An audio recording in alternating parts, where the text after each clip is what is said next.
Welcome to the Banker Lamp. Please enjoy the video. You start by confirming model and TV OS so you pick the right steps. Once you have that, unplug the Apple TV power cable for 10 seconds and plug it back in to clear transient errors. If the issue persists, use the Siri remote. Hold Home and Menu for 5 to 10 seconds to force a restart. This reinitializes services without changing settings.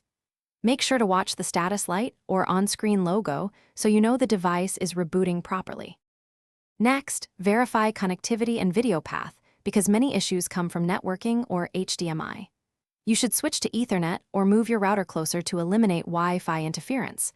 Once done, reboot the Apple TV and router so they negotiate a fresh connection.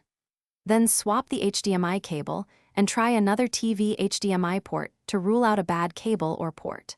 Finally, check settings right arrow system for TV OS and app updates, since software patches often fix playback and stability problems.